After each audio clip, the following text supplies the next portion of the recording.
Hello everybody, I'm Colin. And I'm Jerrod. And we are the Leisure Critics. Leisure Critics, say what? Leisure Critics, oh yeah. Gluten free is one of those trendy diet things that everybody seems to be jumping on board with. Yeah, and there's the selection of gluten-free beer is getting larger and larger. I just want to clarify, Jared and I are both very much tolerant of gluten. We're pro gluten. Yeah. But we're also pro-choice. You Indeed. can choose to be gluten free or not. Yeah. But some people have celiac disease. Yes, and that does actually exist and will mess you up really badly. So for those people, they need some gluten-free options. Mm-hmm. So there are gluten-free beers, of course. Something to note: spirits, liquor, something such as vodka. All vodka is gluten-free because it's distilled out of the spirit. It's part of this distillation process. Things turning to steam and then turning back into a liquid, it's impossible for the molecular structure to hold on to gluten. So if you're looking for something gluten-free and you don't feel like trying to track down a beer, might as well switch to hard liquor. You'll be fine.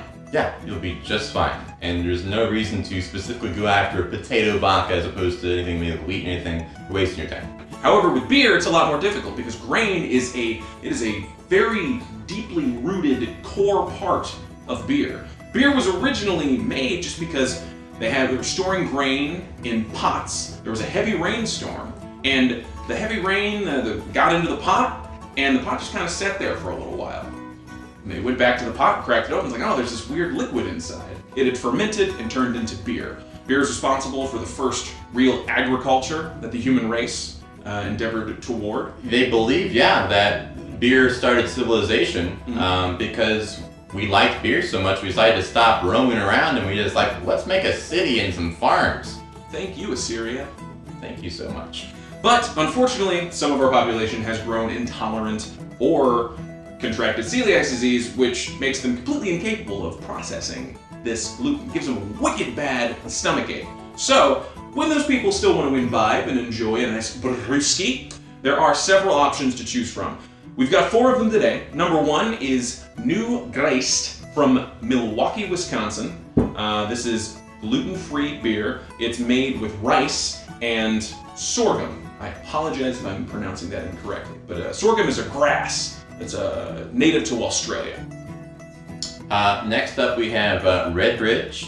This is from Anheuser-Busch. It's Anheuser-Busch. They must be new. Anyways, they're from St. Louis, Missouri.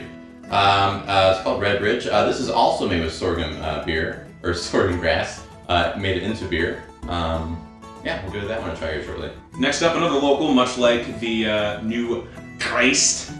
I really hope I'm saying that right. If I'm not... I think if you don't use this... Geist! It's definitely Geist! Geist! Next up we have Two Brothers Prairie Path Golden Ale. Now this is crafted to remove gluten, so it might not be completely gluten-free, but again, if you're just gluten intolerant or trying to avoid gluten, this would be a good choice for you. Two Brothers is available pretty much everywhere in Chicago. You can find it. Yeah, for sure. And this right here is Omission Pale Ale. It's crafted to remove gluten as well. It's made with malted barley, and that's really all there is to this one. It's coming out of Portland, Oregon. There we are. So, we've got a few different styles, but they're all gluten-free. We've got a Pilsner style. We have the Red Bridge is just a... It's probably some sort of lager Pilsner coming from I'm assuming that much. And this one's a Golden Ale and a Pale Ale. Where would you like to start, Colin? I think let's start with what I think will probably be the lightest first. Let's go with this nice little Pilsner first off. All right, so now we've got the New Geist gluten-free beer. Cheers. Let's find out. It's got a really light color to it. It smells almost like a cider.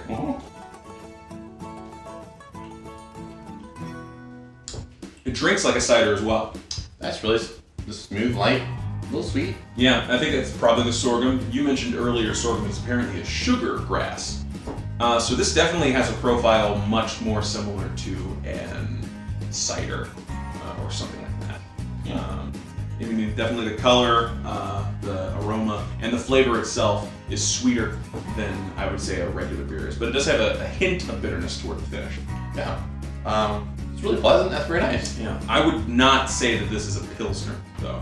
No, you're right about that. This Pilsner is- has that kind of crisp quality, and that I'm not really getting that. This reminds me more oddly of like hams. This reminds me more of, God, what is the Leinenkugel's like summer shandy? It really makes me think of like a nice light shandy. Yeah. Pilsner, it might be a misclassification on the brewer's part. This doesn't. It might have been brewed to be in that style, but the flavor profile is way off. No. But delicious. Very delicious. Yeah, I think if hams made a cider, that's what we call it. Ham cider.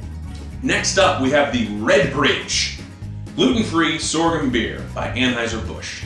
All right, now with this one, we have a much more copper color. Yeah, to for it. sure. It's got a more of a lager kind of color.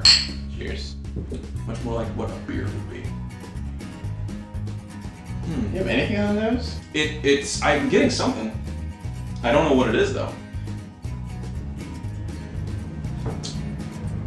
That's odd.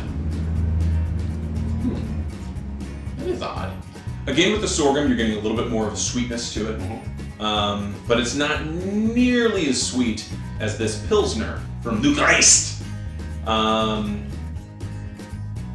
It's still very light-bodied. I will say this one definitely tastes more like a beer. Yeah, this one has much more of a lager quality Yeah. to it. It tastes like something Anheuser-Busch would put out. This is just classic Andy Busch. Classic. I suppose if I had to not drink gluten and I really wanted to act like I was drinking a beer, I could go for Not a this. bad option, yeah. Yeah, I could do this. Up next, we got Two Brothers Prairie Path Golden Ale. Again, we've got a little bit more of a cloudiness to it, but it's a color much more similar to what you'd see from a beer. For sure. Definitely golden ale. That's golden. Yeah, cheers. It smells more like a beer too. Yeah, it does. Oh yeah, and you get a nice crisp. Yeah. This is we're getting much more into a beer territory.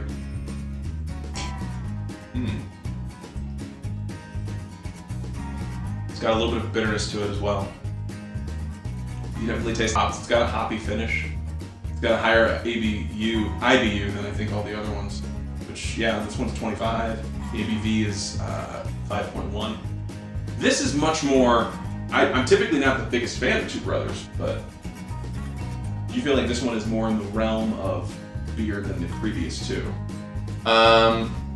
These two, I think it might be because of the sorghum, but these two kind of felt off in a weird way. Like, I could tell something was fishy about them. Something's missing. Yeah. This one though, I could be like, oh, that's a beer. I wouldn't really know Yeah. that it was gluten free. Yeah, this Or one it's is different. This one could fool you. You know, if you don't look at the label, this one could absolutely fool you into thinking that it's just normal beer, nothing to see here, never fear. Which has a nice finish, I think. A nice little quick. Yeah. And lastly, we have the Omission from Portland, Oregon. I'm kind of curious. I mean, is that what the brewery is called? Is just Omission? Like, is this what they do? Is just gluten free? I don't know. Yes, actually, Oh. Omission is strictly all their beers are gluten free, are made to not have gluten in them. It's their shtick, Yeah. and we're about to find out if they're doing it well. Cool. Cheers. Cheers.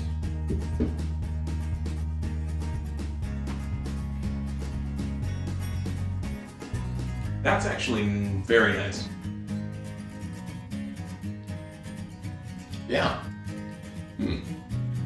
That's classic pale ale style, crisp, refreshing, and I don't feel like something's missing from the beer. No, I mean, it has hop character to it. It's not overbearing either. It's actually very pleasant. Mm-hmm. Yeah, I want the ABV on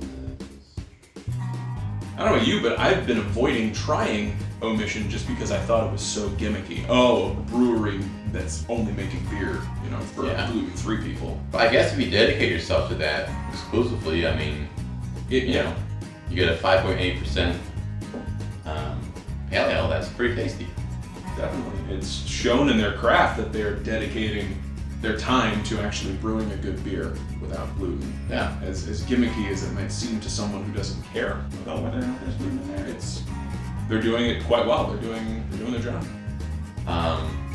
Well, I don't think we meant to put it last, but I think we saved the best for last for sure. Absolutely. Absolutely. Yeah, the mission. Well done. So they're out of Portland, Oregon. We have it here in Chicago. I don't know where else you can get it, but You can get it all over the place in Chicago. You can get it at Jewel. Well, I don't know about all over the place, but I know Jewel, I'm pretty sure Whole Foods, Trader Joe's, all those places where those sorts of people might shop. yeah, You know who you people are. they're kind. Not that there's anything wrong with that. Oh. No. It's just not for us. But I will say again, like I would be fooled. I would not know this didn't have gluten in it. Mm-hmm. Both of these just kind of tasted off to me in some weird capacity. I mean, they tasted more like cider, more like beer, but it's like they couldn't decide which one they were. Lacking an identity. Yeah. Anheuser-Busch, I'm not surprised. But these guys, come on! Out of Milwaukee, brewed and bottled by Lakefront Brewery. Oh, I'll tell you guys. Thank you very much for your viewership, leisure folk. Be sure to like, comment. What else should we try? Are there more gluten-free beers that have slipped under the radars or something we absolutely have to try next? Coming down the pipeline, we're doing an Irish whiskey tasting. We're doing a Pilsner side-by-side blind tasting where we're going to be pitting imported Pilsners versus local Pilsners. We're going to see which one is better. Getting some guest speakers into there. Also, coming far down the pipeline, just before the DNC, the Democratic National Convention, we're going to be meeting with Todd Apple, and he's going to be teaching us a thing or two. What would you like him to teach us? We're thinking Malort. Yeah. What could you do with Malort? How do you make Malort taste good? Todd Apple knows. Yeah, hopefully. We'll that man is a magician, and I'm looking forward to the episode. Thank you very much, folks. Be sure to subscribe and share this with your friends. Leisure critics say what? Leisure. Hi. Of course. Of course. Leisurely critical, y'all, because Oh, great. way to be. Are you ready? Yeah, I'm ready. You want to